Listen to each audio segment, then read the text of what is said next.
Krishna, Krishna. Yes. Hare Krishna. Nice to see all of you. What is your intention, Go Krishna? Because this will. I have been requested to remind you to kindly switch off your.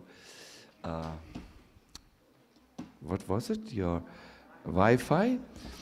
That is one thing. And the second, if that is difficult, if you can put it on the airplane mode, because we require the bandwidth, if I got it right, for this emission. And here's our Jai Krishna. Thank you so much, Jai Krishna. Wow, thank you. This is definitely a flower from a different world. Haribol.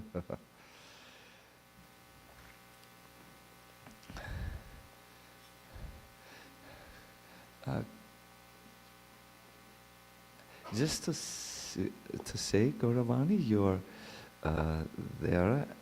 The old bus has returned, not as ferocious as it. Yes, now it's gone. Yes, now it's good. So, Hare Krishna. How are you all doing? Don't say Hari Bol and thank you. Thank you. Yeah, I really feel as someone who has done many retreats. I just, as I told you, I'm traveling, and this is all what I do. That's how I get my prasadam. And I just felt in the evening when we all were at the bathing ghat and offered our lights and our sankalpa, I did feel that there was some blessing over the whole event. It is really blessings that are important for any devotional effort to move further, no? And I really could see that this was granted, if you so want. Good.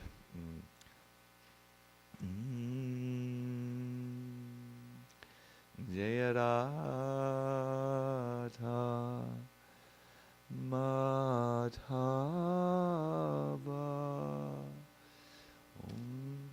Kunya Vihari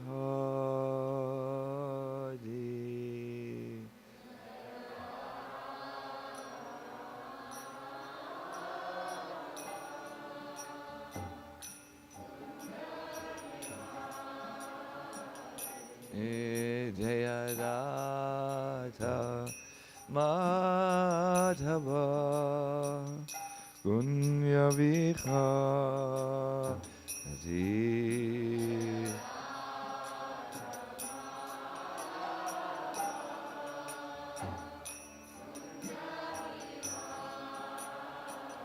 Gopidana Vallabha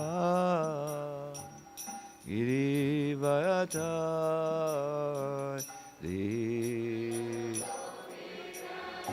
Vallabha Girivardhari Gopidana Vallabha Girivardhari Vallabha Girivardhari Yasodhanandana Raja Janardana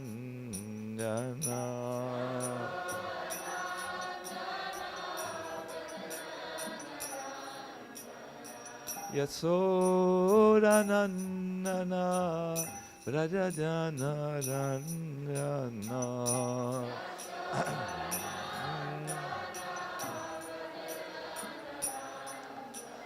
Ramunatira Vanachani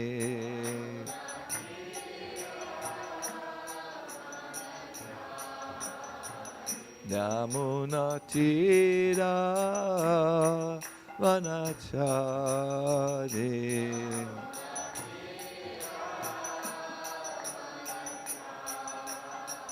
Hare Krishna, Hare Krishna, Krishna Krishna, Hare Hare, Hare Rama, Hare Rama, Rama Rama, Hare Hare.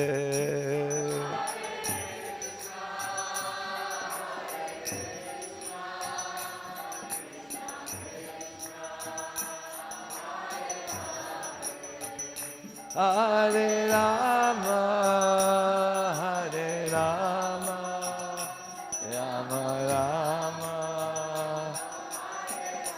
Jaya Prabhupada, Prabhupada, Prabhupada, Srila Prabhupada.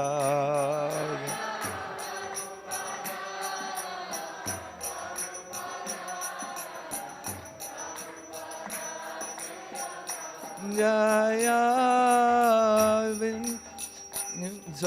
Radha Vrindavan Chanda, Radha Vrindavan Chanda, Sri Radhe.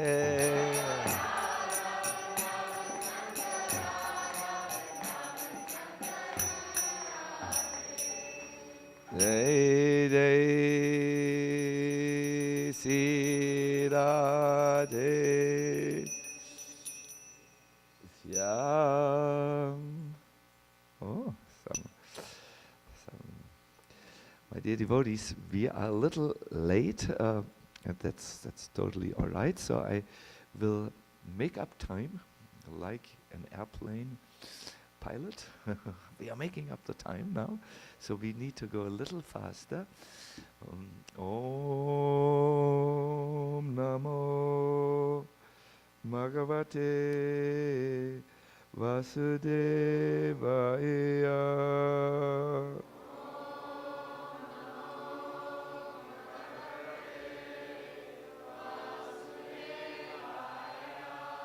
Om Namo Bhagavate Vasudevaya.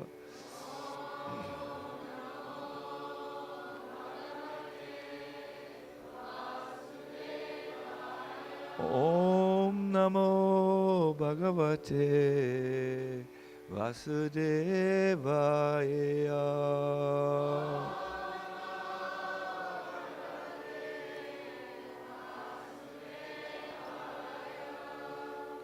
Could one of you please be so kind and give me the Bhagavatam book itself? It's 1842. Tvayi me nanya vishaya matir madhupate sakret ratim utvahatat adha Gange Vogamudanvati Tvayi me nanya vishaya Matir madhupate sakre Ratim utvahatat adha Gange Vogamudanvati Tvayi me nanya vishaya Matir madhupate sakre Ratim utvahatat adha Gange Vogamudanvati.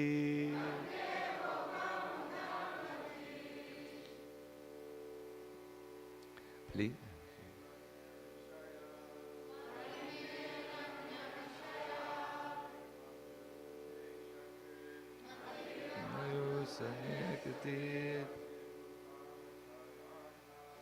Atimudravata Gange Vogamudanvati. This is one of the prayers of Queen Kunti. Queen Kunti, when she spoke those prayers, remembered her 3 lives. She was the protected child of King Kunti and then was sent to the court of a childless friend king, and then she was married to Pandu and witnessed his sudden and dramatic departure. Then she brought up her sons and experienced the greatest misery for a mother. Her son Arjuna faced her son Karna in deadly combat. It was clear one of the 2 beloved sons of Kunti would not rise after that encounter. And she could not say anything. She could not reveal her heart. How traumatic. We all know that finally her son Karna, the brother of Arjuna, was on the battlefield and his head was severed from the trunk of the body. Kunti saw that. Her heart was at that moment separated in 2. And sometimes after this, she said this prayer, a prayer which at times we all say when we are seeing how difficult our life can be in this world.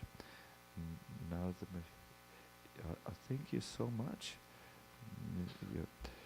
This is the translation.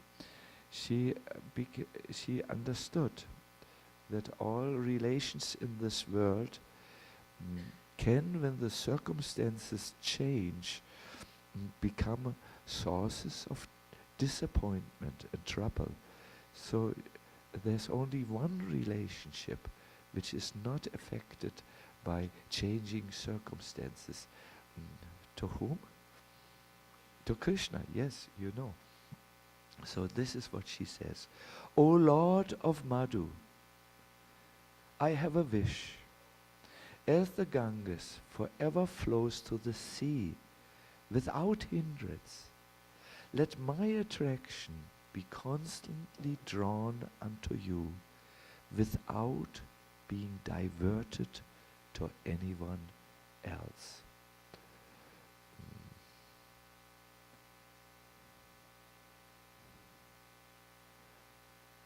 I'm reading from the last paragraph of the beautiful purport. Kunti's affection for the Pandavas and the Vrishnis is not out of range of devotional service, because the service of the Lord and the service of the devotees are identical. Yesterday we all turned to each other with the best of wishes. We tried to serve each other. And today I have heard there is another surprise waiting for us. Sometimes service to the devotee is even more valuable than service to the Lord. But here, the affection of Kunti Devi for the Pandavas and the Vrishnis was due to family relation. This tie of affection in terms of material relation is the relation of Maya, because the relations of the body or the mind are due to the influence of the external energy. I remember when I stood at the deathbed of my mother just 2 months ago, my mother looked at me, and she had been a great influence. She was a very spiritual person and talked to us children like this. She said, "Soon I will be in another body, and perhaps you will not recognize me. What do you have to say to me now?" Then I said, "I wish you well. I'm grateful for what you did, and I will pray that you will move on to the desired destination of your soul." And she said, "Thank you." Relations of the soul established in relation with the Supreme Soul, these are factual relations. But temporary relations? When Kunti Devi wanted to cut off the family relation, she meant to cut off the relation of the skin. The skin relation is the cause of material bondage, but the relation of the soul is the cause of freedom. This relation of the soul to the soul can be established by the medium of the relation with the super soul. Please, now listen very carefully. This is very pregnant with deep, deep meaning. Seeing in the darkness is not seeing, but seeing by the light of the sun means to see the sun and everything else which was unseen in the darkness. That is the way of devotional service. I always quote this when I usually think sannyasis should not go to marriages, but sometimes it seems when the relationship is so thick and thin that there's another consideration that let the fatherly figure give some blessing. Yes, and I always say, this marriage which you do, there should be a third person there. And the audience which is there gasps, "What? A third person? You're cursing this relationship." We know when there's a third person, the woman is attached to another, the third person, or the man is attached to another woman, the third person. No, it's ruined. But I always say Krishna should be there, because this is so clear. When we are together as human beings, human being 1 is in darkness, human being B is 2 is in darkness. We don't know clearly who we are. But when there is darkness and all of a sudden the sun rises, then in the darkness you can see the darkness is no longer there. So the darkness which happens in material relationships, as nice as you want to design them, is dispelled at once if there is the spiritual center of Krishna. Prabhupada says that is the way of devotional service. That's the bhakti way, no? Krishna is in the center, and then both partners can see each other's their needs and can also solve things which need to be solved. Good. The point here which I would like you to focus is Kunti Devi prays for the blessing that her affection is going directly to Krishna. And she gives the example of the Ganga, which flows from the icy glaciers of the Himalayas through the countryside, always having one goal in mind, that is the ocean. So in the same way as the Ganga pushes all rocks and all obstacles out of her way on the way to meet her husband, the ocean. It's sometimes said like this. In the same way, devotee says, I want to come to Krishna.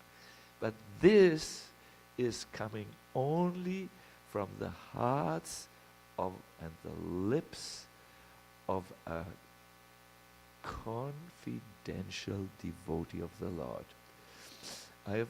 We have prepared for you another of these insightful lists.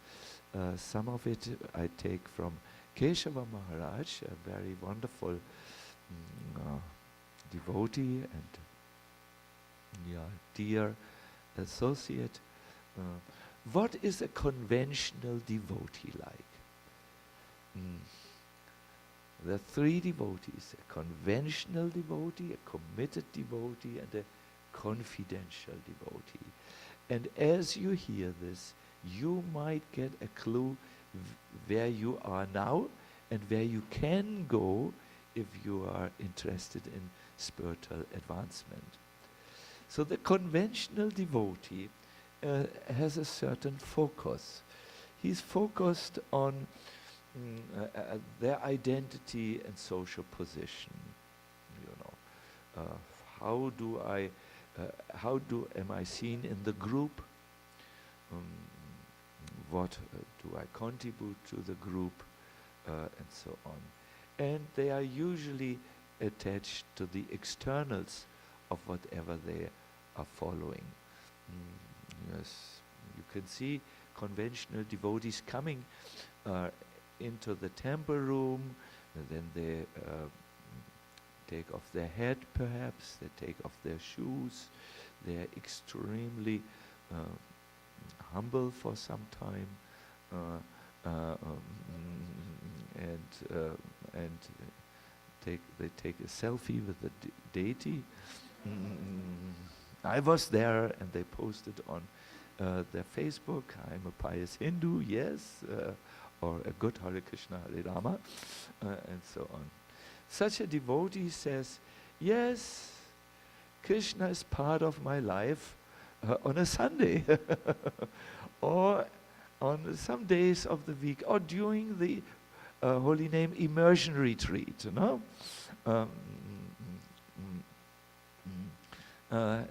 He stays in his social circle, and so on.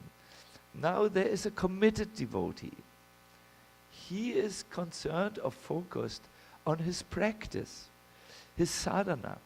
He doesn't just want to look good according to his dress and his haircut and some things which he puts out in the externals of Facebook and so on. He is deeply committed to the practice of bhakti, sadhana bhakti, and service, and he wants to use his senses actively for Krishna. Krishna, for such a devotee, is no longer a part of some sections of his life. No, Krishna is the part of every part of their life. He wakes up, Hare Krishna. Under the shower, it's Hare Krishna. Even when no one looks, he is doing service. I'm sometimes thinking, sometimes on Ratha Yatra, we invite politicians to sweep the street. Yeah, you also do this in America? I think so. And then the politician has 3 cameramen there, who he's an Indian politician, and he sweeps and looks extremely pious. He has folded his hands over the broom. It looks really nifty on Facebook. And then once he has done this, and the cameras are out, he goes, "Hogya, it's done," and he puts the broom away and does other things. No? The committed devotee now wants to always use his senses actively to serve Krishna. But there is something more. There is the confidential devotee. He is focused actually on Krishna. It's nice, my dear devotees, to be absorbed in your service to Krishna. You are definitely a committed devotee. But it's also a service to be absorbed in Krishna. And that's what a confidential devotee is like. He thinks about Krishna's personality, his charm, means his attractiveness, his name, his quality. And he wants to see that Krishna pervades their minds more than anything. Such a confidential devotee is different from the conventional devotee. The conventional devotee, remember, Krishna is part of my life sometimes. No, I think of him sometimes.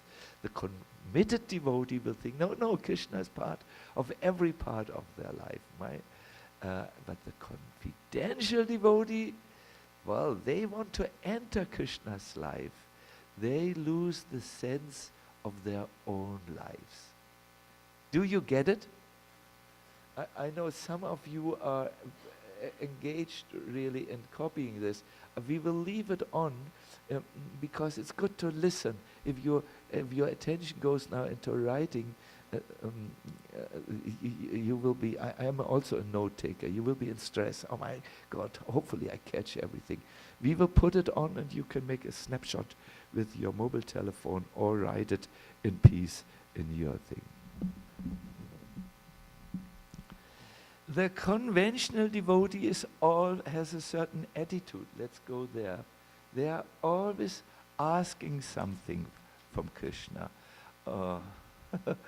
I remember before Krishna consciousness, I was a wild boy, and I would always pray to Krishna, oh my dear Lord, make me, not Krishna, I was a Christian. Oh God, make me a little bit more pious so that I can enter into heavens after my panorama drama is over, or my karma drama is over, and so on. We always have something to ask from Krishna when we are conventional devotee. The committed devotee, confidential devotee, has a different attitude. He wants to be close to Krishna. They want to place Krishna's desire above their own desires, and at all times they become kinkaris. Kinkari means a very confidential devotee who asks the question, what can I do for you? This brings us immediately and quickly to the verse of today from the Shikshashtaka, which is informing us about our spiritual, the most powerful motor or motivating factor that brings us forward in spiritual life. I must say I brought everything except the Shikshashtaka prayers. Does someone just have a sheet of the prayers? Then I could see. Thank you.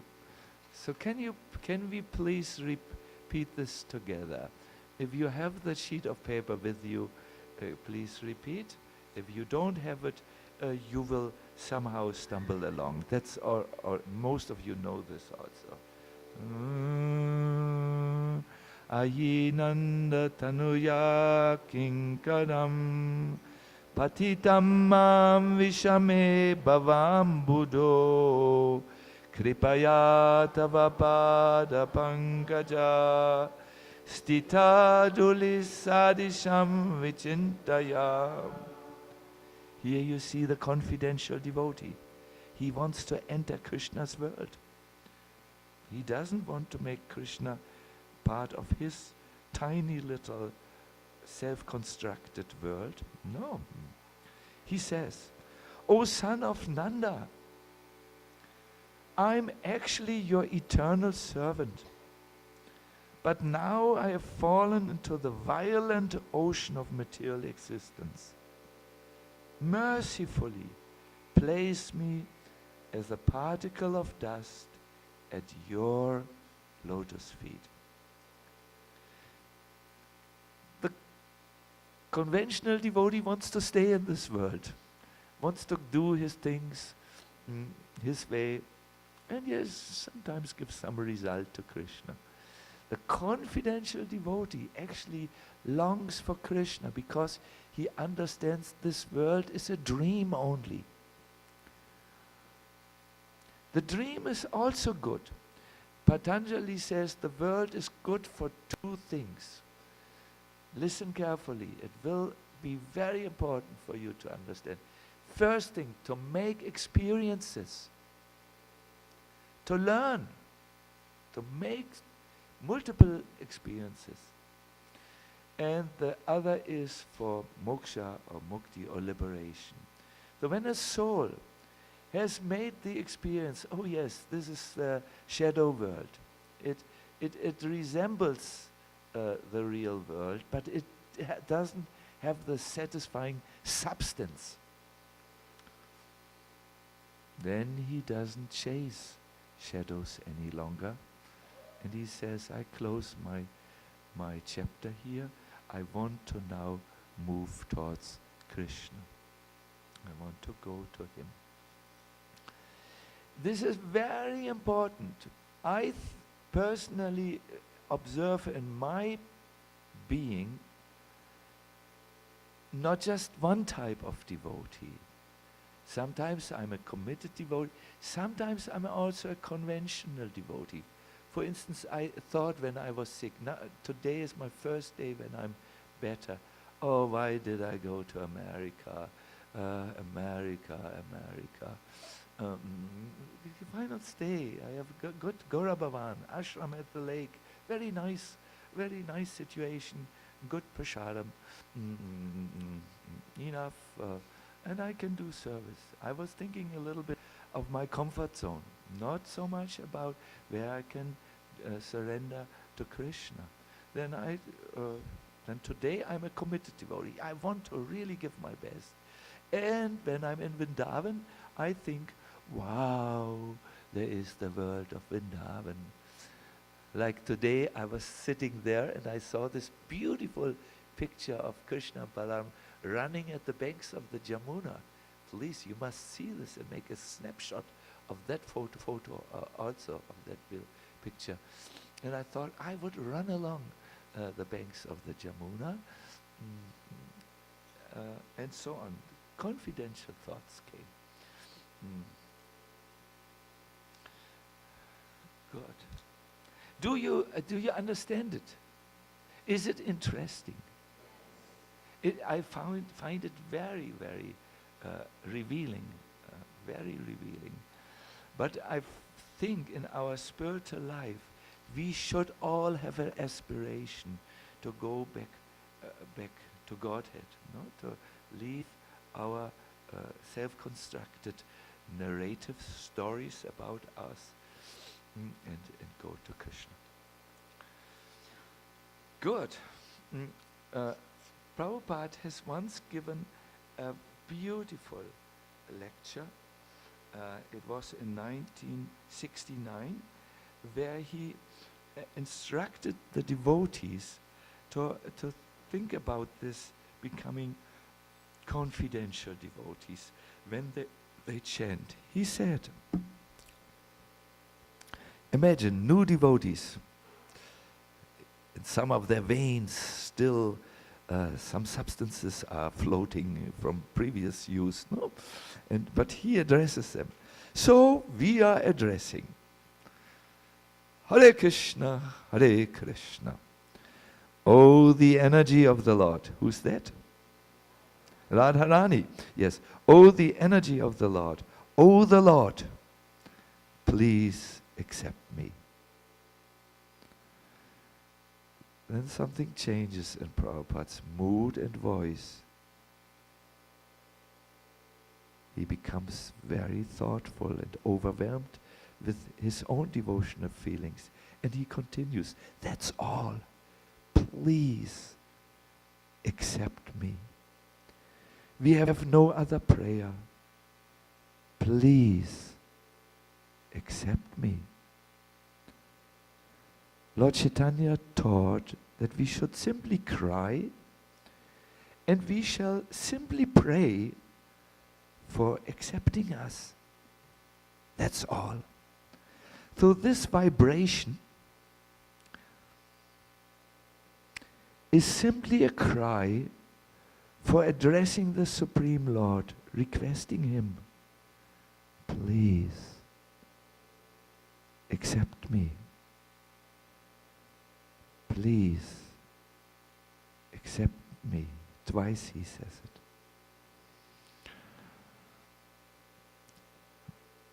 Throughout Prabhupada's teachings, you can see that he wants to direct us to exit illusions or Maya's kingdom,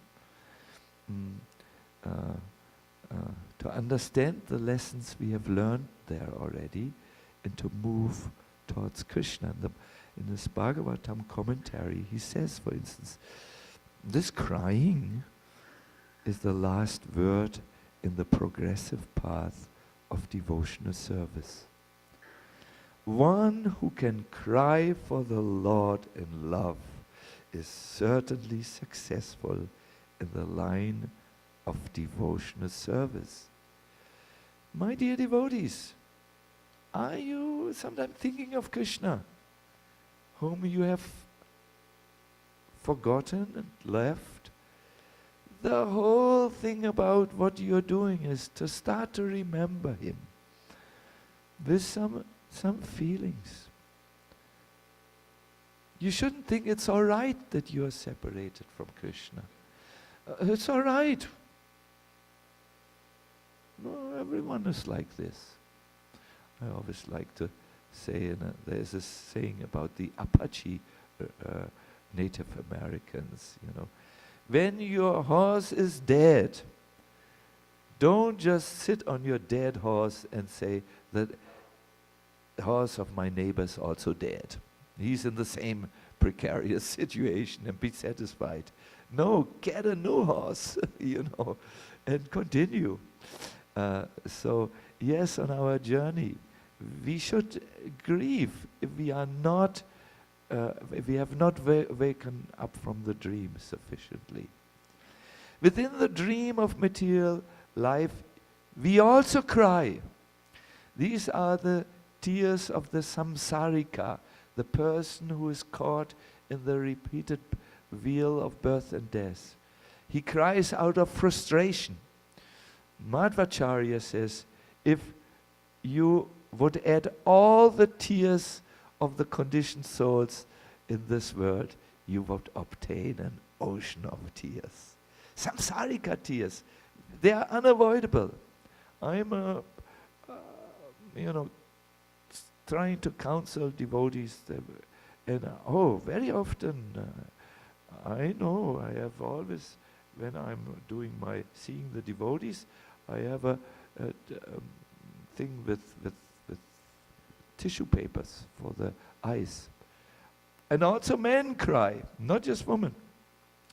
Then there are the tears of the Prakrita Sahajiya, who wants to attract attention to himself. I'm so advanced, look at me, I'm emotionally moved. Then there are the tears of a sadhaka, who is disillusioned and who thinks, oh my God, I missed the point for so long. Oof.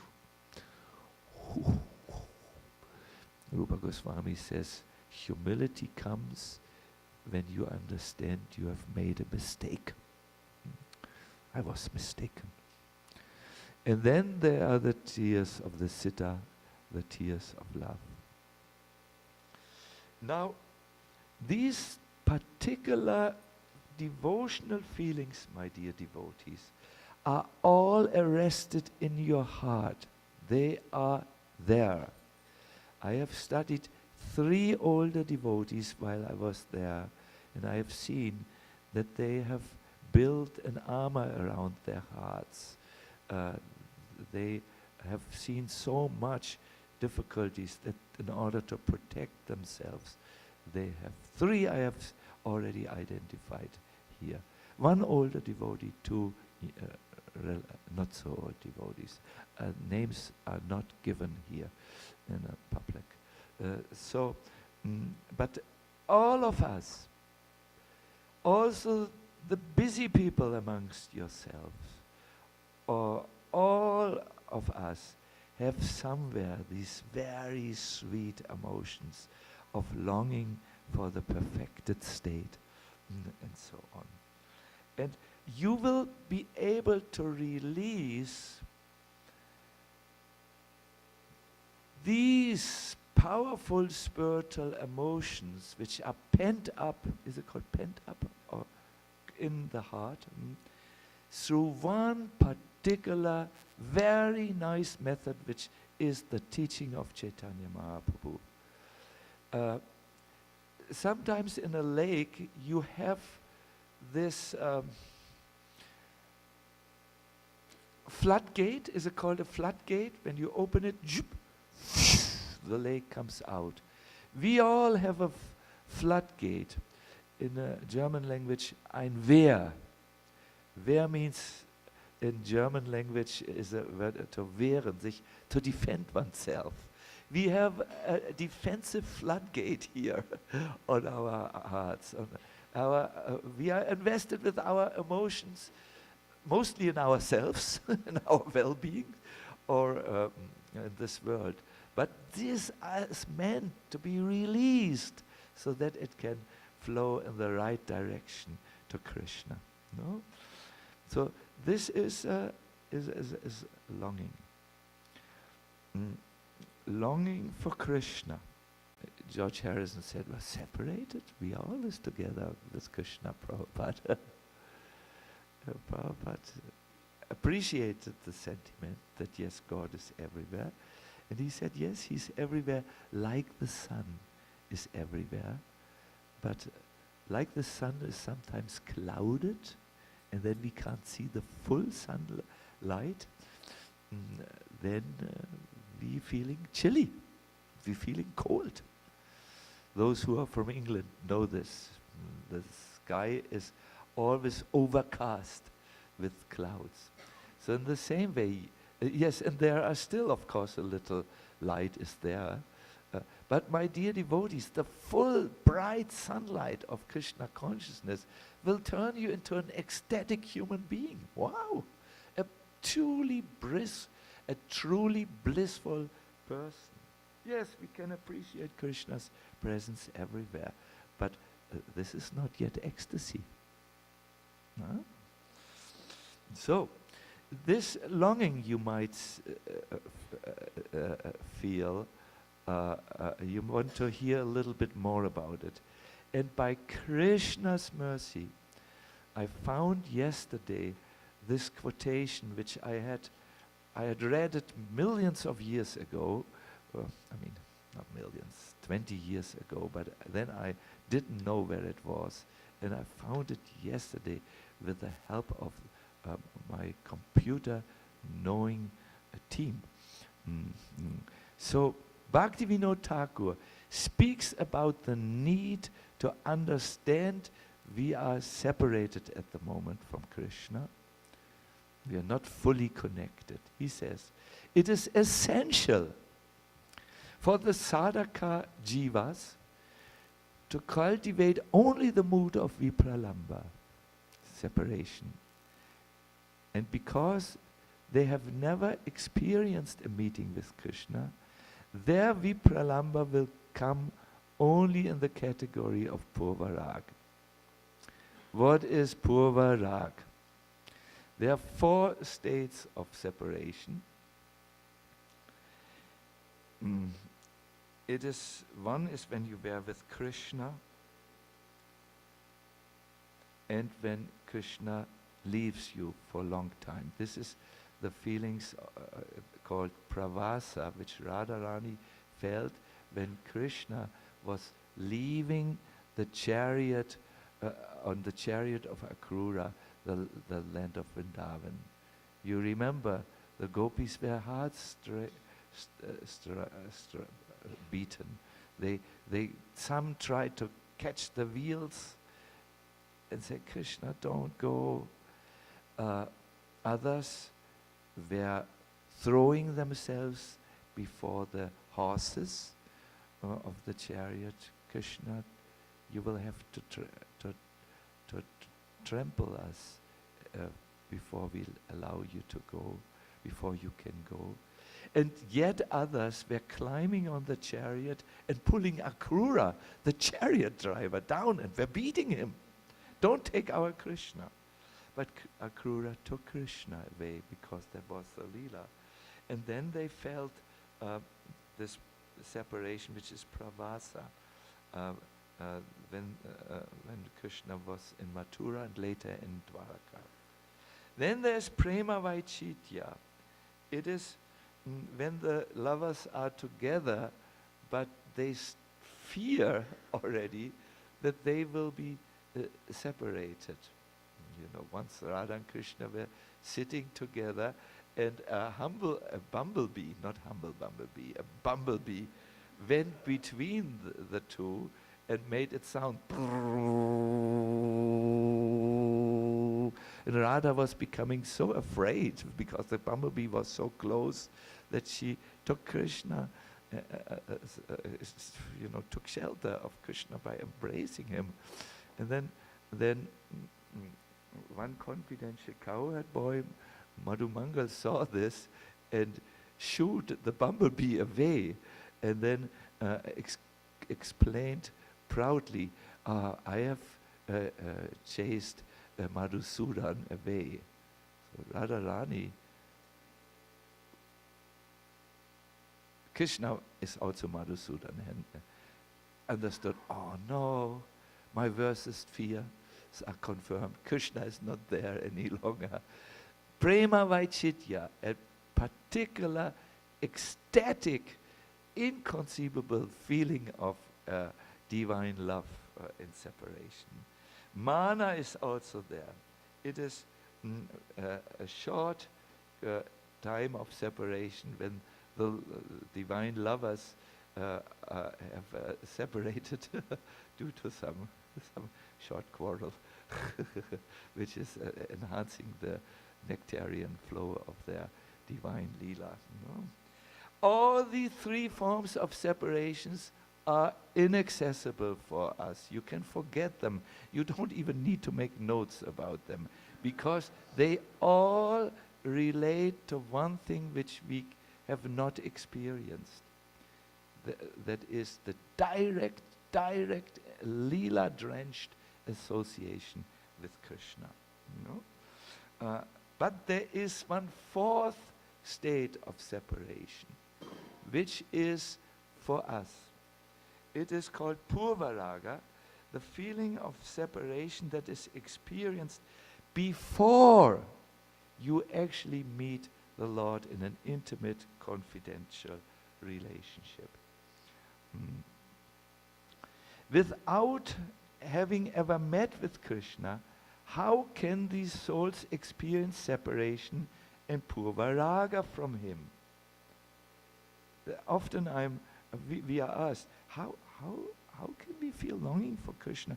I don't remember him so clearly. I don't have a clear image.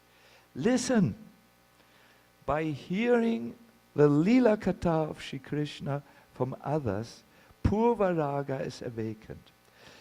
Now 2 examples are given. This was the case with the Dvijapatnis, the Brahmanas' wives, as well as the ladies of Mathura before Krishna's arrival there. They always heard about Krishna, and then they said, oh, we would like to meet Krishna. 3rd example. Rukmini also had never seen Krishna, but by hearing about him from, who knows? Narada, yes, purvaraga, this anticipatory longing, oh, Mama, he will come.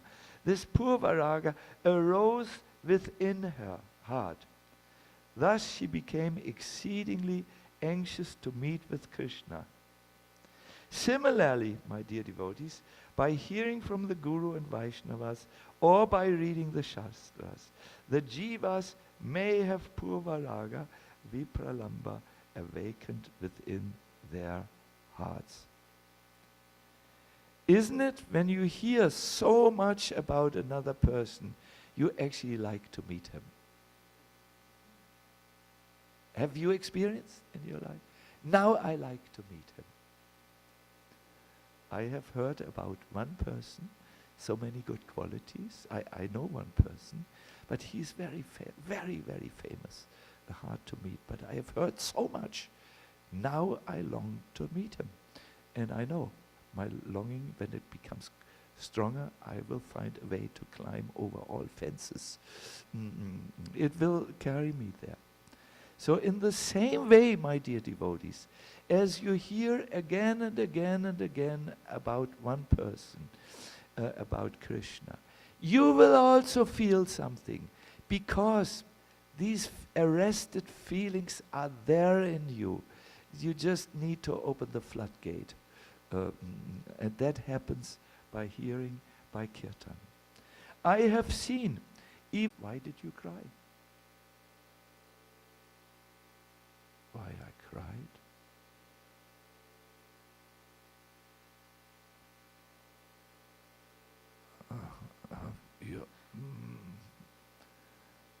I'm not clear about it.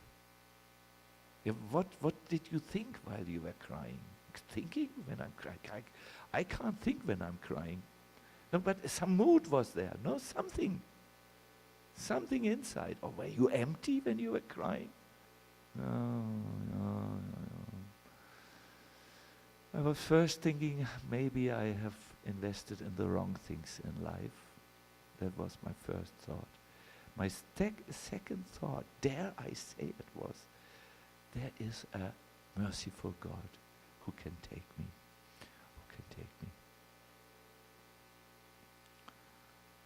Yes, we have seen many times, devotees are moved during some parts of the kirtans, because the floodgate has been opened, and you have some longing. Now follow your longing, my dear devotees. Don't shuffle it away.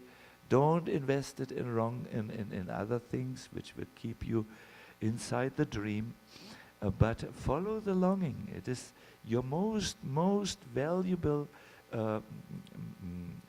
companion. Perhaps you might also apply in your life what Rumi so nicely says. I have a poem for Gauravani. We like poems. Find those who can fan your flames. Prabhupada also spoke about this concept, fanning the spark. No? There's association which can do that. Fan your spark of Krishna consciousness. There's also things which can extinguish it solidly for quite some time. Following your longing. This is the idea of this beautiful prayer of Chaitanya Mahaprabhu, who says, "O son of Nanda, I'm your eternal servant. Yes, but I have fallen into the violent ocean of material existence. There are waves here which batter me back and forth. Mercifully place me now as a particle of dust at your lotus feet." If you can imbibe your chanting with that feeling, you will very quickly meet Krishna. Prabhupada writes this. You actually, those of you avid note takers, find it in Chaitanya Charitamrita, Adi 408. 108. No. CC Adi 408. Actually, Prabhupada says, meeting Krishna is possible through the attitude of separation taught by Sri Chaitanya Mahaprabhu. When the feeling of separation becomes very intense, one attains the stage of meeting with Krishna. Krishna is not a material person, my dear devotees. When we think of him intensely, he is there. When we sing with him intensely, he's there. Let us not sing with the voice of the body. The body will become tired. Let us not sing with the voice of the mind. The mind will become distracted. Let us sing with the voice of the soul, because the soul does not become tired and it does not become distracted. And this voice of the soul is this little stream, this little, sometimes you hear it only very much in the distance. Oh Krishna, I really miss you. I might give my tears other names. Crying for, I need a new partner or a new mobile app. Mobile app is a mobile app, or app on the mobile telephone. Or my car really, useless car, broke down. You give your tears other names, but in the bottom of yourself, it's always the soul crying for Krishna. That voice we want to retrieve. That voice we want to use. That voice we want to awaken. And that is done by separation, feeling separation, and then longing. That is the immediate emotional response. Longing. Lord Chaitanya Mahaprabhu, he says in the verse, actually I could go on and on and on. So it happens to be one of my favorite verses of the Shikshashtaka. But maybe I stop here and see, do you have any questions? Yes, I'm looking to someone who might. I saw you with a glance first. Your good name is the father of Veera, I believe. Yes, the Mukunda. Yes. We have a microphone for you? No, we don't have, because I'm using it. Am I right? I think so, no? Yes, you are a young man, loud voice, strong voice.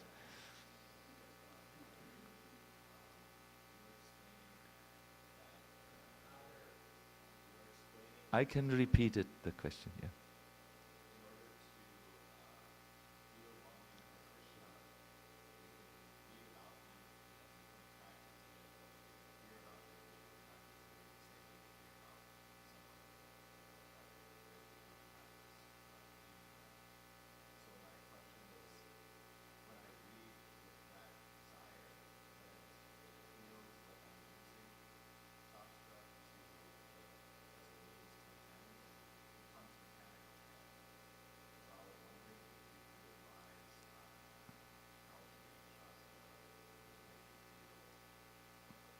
Yes. One can long for Krishna. This can be awakened, this arrested feeling if one reads. But sometimes when I read with this, I might do it opportunistic, or I might become mechanical. Mukunda, there's something you need to know about communication. When we get feelings from people, it's, if you enter the way how this happens is, when you are with people, you feel their feelings. Have you ever seen being with someone who talks so friendly, but you feel, I want to move away? Because you communicate with what is called the energy or the heart chakra of the person. Have you all felt this? You're in a conversation and it goes its way according to convention, and all you think is, when does this stop? When can I go? And yes, I have this often. On the airplane, for instance, there was this steward who talked so friendly, and I knew he wanted to have a, good write up of how nice the British airplane treatment of its passenger is. Mm. Mm. I said, we can do this very fast. Give me your piece of paper. I write a good recommendation. You feel the heart is not there. However, when you are next to a person who is feeling Krishna consciousness, ooh, Mukunda, it comes. You don't even need verbal communication. Therefore it said, sadhu sangha, sadhu sangha. Lava matra, it's the 11th part of a second. It is already enough. What do you talk in the 11th part of a second? Finished. There's no information in this.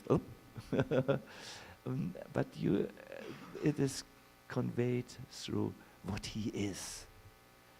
What a devotee is speaks much louder to us than what he speaks, what his words say. I have seen this in my association with Prabhupada, and you can hear this from, there are so many good informations about Prabhupada, that when you were in his presence, you just felt so Krishna conscious. You just felt, it was transferred to you, this. A lot of things are transferred. Those who like mystical things, it's chakras, in the chakras, the heart chakra, what is there. But some of us don't like this, so I will not talk about it. It is some feeling which we get in the association.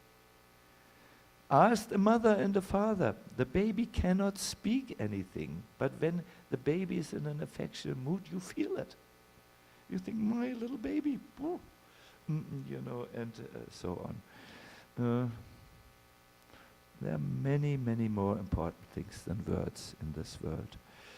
So, when you are with devotees, you hear, like, what is a method is you must hear the author when you read. You read the author, Shukadev, when you go to the purports of Prabhupada, Srila Prabhupada, their moods, and then it comes to you. There is an article by Bhaktisiddhanta Saraswati Thakur who says we must read the author.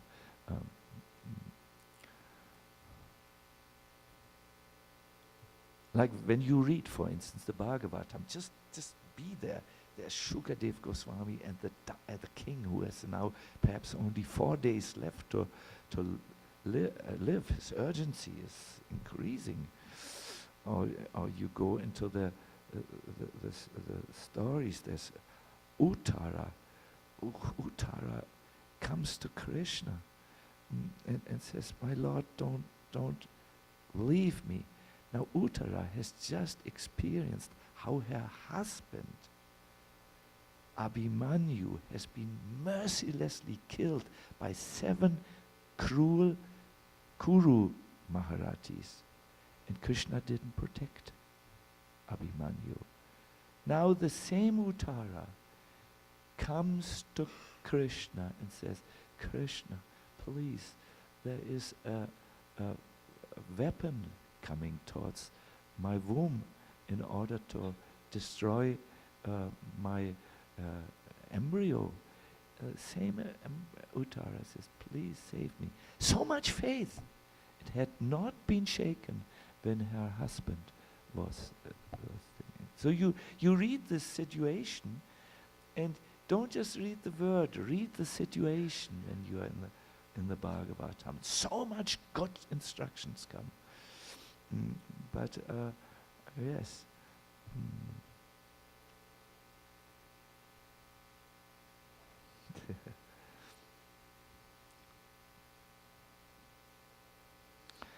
Hare Krishna. Yeah.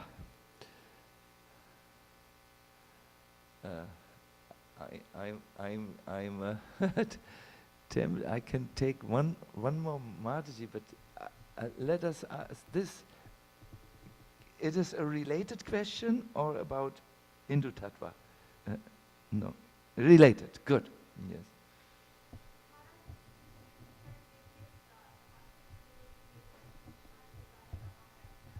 Yes.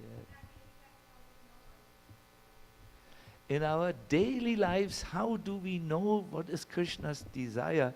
Because the confidential devotee places Krishna's desires above his own self. May I ask you, do you want to do this? No, do you want to place Krishna's desire above your own desire? You, Yes. you have a desire, and Krishna's desire is totally different.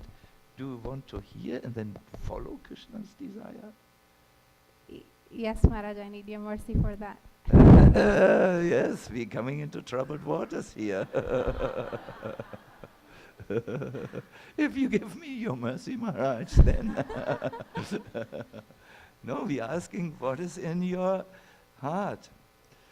This is not an easy one. I want to do this. I see things this way. And the Krishna conscious thing to do is totally opposed. What do we do at that time? We make compromises. That's what we are. Why not speak about it? Because we need to hear more about Krishna. We need to become more in love with Krishna. Prabhu's bhakti is not an intellectual exercise. It is you will have to cry all your tears for Krishna. Yes. And then you can enter his world. And there is fortunately a path to do this. In Kirtan, our heart gets softened. I talked yesterday with two very nice devotees. I asked them, how is it for you to sit so long in Kirtan? And they gave very encouraging answers. I looked for me.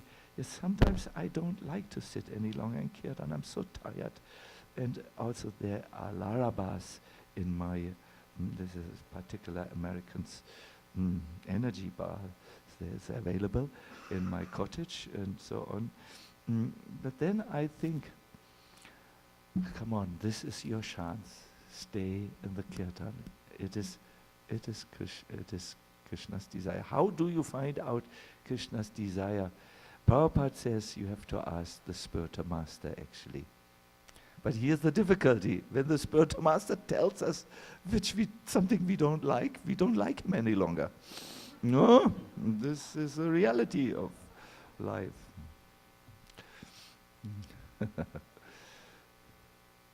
Therefore, sit in Kirtan, your heart will soften, and you will certainly want to do what Krishna wants. It will be so natural. It's not an austerity any longer. Do you know that you cannot find anyone who does the service of a mother and pay that person? It's unpayable what the mother does. Staying up so many nights when there is some problem with the child. The services of a mother to a child cannot be purchased in this world if it's a real motherly care. Why can the mother do it? Out of love. So it's not an austerity for the mother to do. Of course, they look tired like ghosts, our mothers sometimes, and so on. It is hard, but they wouldn't do it any other way. They wouldn't want it any other way.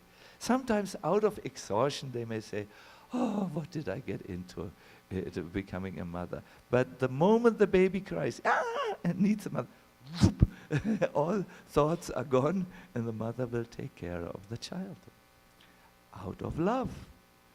So this love is coming through Kirtan. It is already there in a potential form, but it comes through the Kirtan that you will do, and you can see our Kirtanias, some of them, most of them, which I know, are really willing to sacrifice, travel, they go here and there everywhere, they sit for long hours in the kirtan. Although there's pizza served outside the kirtan, they're not going because they know this is now my service time. I should do this now. Out of love, out of affection. First, maybe out of intelligence, because they don't want to lose their service. But then, after some time, genuine feelings come. We have chance. Our chance is in the kirtan of Chaitanya Mahaprabhu. Hare Krishna. I'm sorry, Mataji, that I gave a very tough answer. I hear I'm generally a friendly person, but I wanted to really use the opportunity to make a point. Good. At this point we will end.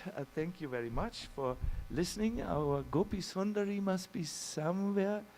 Is her name Gopi? Gopi Manjari, sorry. Not